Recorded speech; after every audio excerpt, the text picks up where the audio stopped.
Pannekoek is the president of Athabasca University, which is Canada's open university. It is in Alberta, Canada. He is a pioneer in the field of distance education. He's also president of International Council for Open and Distance Education, foremost global organization for open and distance education community.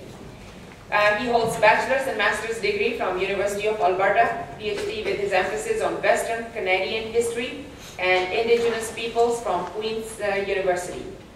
Athabasca University now has students around the world, Canada's only exclusive open university with 260,000 students, where they have taken courses since university founded in 1970. His opening remarks meant to set framework for first session titled Perspectives on Open and Distance Education in Developing Countries. He will offer us his insights and his vision. Ladies and gentlemen, please welcome Dr. Fritz Pannekoek.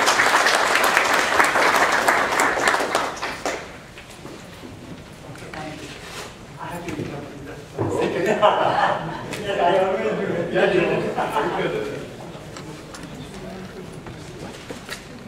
Yeah, that's fine. There are parallel sessions along with Open University sessions.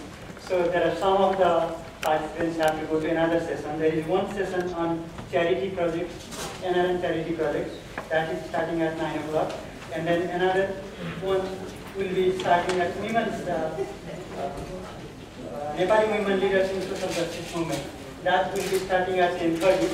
And of course, we want all of you to stay here, but on the other hand, it is our duty to also tell that there are parallel sessions, and then those who will leave, we will honor your but, oh, sorry, room number is West Chest 1 for charity projects. Please note West Chest 1. And then the women's session will be West Chest 3. Please note that. Thank you. Dr. Pannekoek. Thank you. One more, Dr. Pannekoek. I'm used to this. Actually, I have to recognize Dr. Shankar Sharma, Nepalese ambassador to the United States. Actually, I didn't realize that he had arrived, and so I didn't invite him in the front. But somehow I want to recognize his presence. Well, this is a very intimidating audience and a very intimidating introduction. It's really great to be here and to be part of this journey and hopefully the founding of an open university in Nepal. Some background first, and this comes from my experiences as president of the International Council of Distance Education. Currently, according to UNESCO numbers, there are about 150 million post-secondary places in the world. In order for the new knowledge economy to be successful, and in order for developing countries to be part of this new knowledge economy, within the next 10 years, we have to move that from 150 million places to 300 million places. Well, if you're going to build 300 million places, and it's 150 million more, you're going to have an amount of money that is not available in this world.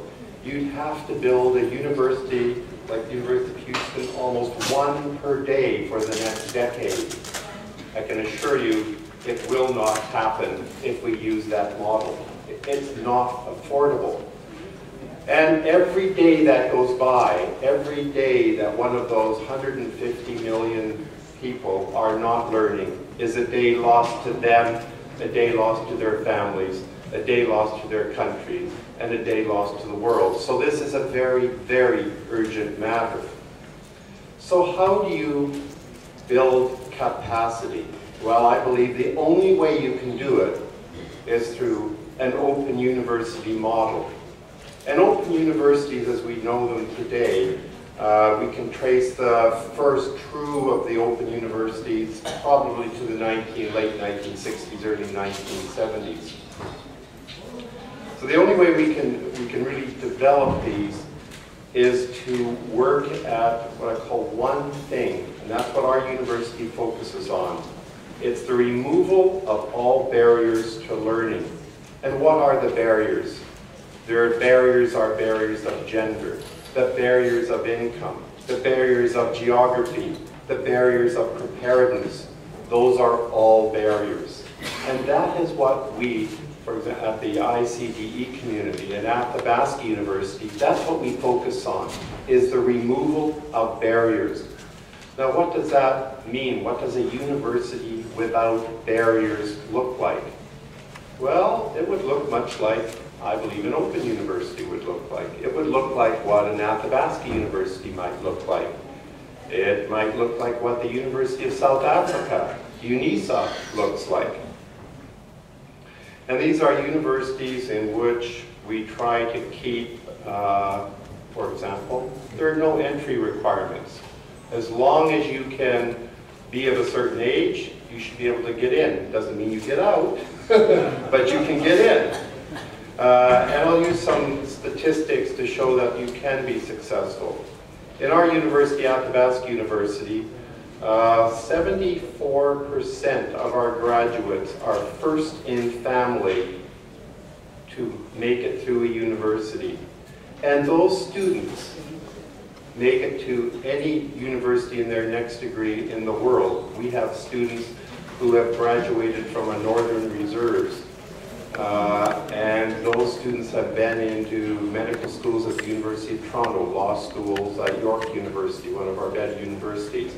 One of my own students has made it into a Harvard Law School as their next degree. So you can have that kind of quality that transforms the world. Now, our open universities, universities that attempt to remove barriers, making a difference, yes, they're making a difference around the world. What's the largest of the open universities? And it's still beginning, it's still finding its feet, it's still growing. It's the Open University in China, called the China Radio and Television Universities, just changed their name to the China Open University. 3.2 million students. And those students will have challenges, but they will contribute ultimately to China as a new knowledge economy. Some of the largest in the world are also in India, with 1.8 million, probably around 2 million right now. The most successful probably in Africa is the University of South Africa with 200,000 students. And that university was born as an open university in the 1890s. And it graduates medical doctors, it graduates teachers. Another of the great open universities that's transforming a country is Universitas Terbuka in Indonesia. That university is focused only on teacher preparedness. That's really what they're interested in. And they work with all of the teachers in Indonesia to improve their abilities, to improve their knowledge, so they can assist in the transformation of their country. So that has worked. If you're looking at some countries where virtually the majority of learning, of even the highest end quality learning, is in Brazil, which is a country which is largely founded on open and distance learning. Now, the majority of open universities in the world, and currently there are 20 million students enrolled in open universities of varying types. The majority of open universities in the world are public institutions. They are instruments of public policy, and they are governed by national regulatory bodies. And to those of us involved in the open university movement, that is very, very important. Because as you said, the number one issue facing open universities in the world today, other than getting the 150 million places, the number one issue, and it's the issue discussed at our council meetings in the International Council, it's the issue that's discussed with by the 120 university presidents that represent the largest of the open universities, and we meet once a year to talk about these issues. The number one issue is the issue of quality, and it's the issue that we must be transparent in quality, we must measure quality. What our intention is at the open universities is to ensure that a bachelor degree at an open university is of the same quality in the end as a bachelor degree from any other university. There may be many steps, many credentials, many diplomas, many other pieces of paper that get you to that degree, but that degree must be of the same quality. If it isn't, then we in the open university system will have failed, because in what you've created is a two-tier system. You have one group of people that can get one kind of degree, but another group of people that get another degree. And that is something that we believe in the open university system is something we have to fight and argue against, and we're doing that consistently around the world. Well, a lot of these remarks are summary comments of what I intend to say at lunch today. But I think this voyage to an open university is a truly transformative voyage. If you look at the numbers in the world of the people that are involved in open universities, the people that benefit from open universities, they're generally people in rural areas, people in remote areas, marginalized people. And in all open universities, women are more represented than men. In our university, 70% women, 30% men. Those numbers are similar around the world. It helps people who are constrained by family obligations, who are constrained by social challenges, who are constrained by financial means. And I can tell you, the most important transformative thing is when you see an entire family transformed. I can't agree more that learning is not by an individual. Learning is by a family. Learning is by a community. In Canada's Aboriginal communities, we're engaged in a major project funded by the government of building learning communities. Because if you have the elders involved in learning and building the spirit of learning, you will truly have transformed the community. And that's also what's happening now. I've just come on the way back from a visit to China, and there, in community-based learning, a scholar in every community, engaging elders, that's also the transformation that's taking place there. So I think that a move of an open university to the democratization of education, to creating that spirit of learning is what will truly be transformative. One question I always get asked, and this is what I'll close on, by my minister who's responsible for education in the province of Alberta, I always get asked, how long does it take your students to graduate?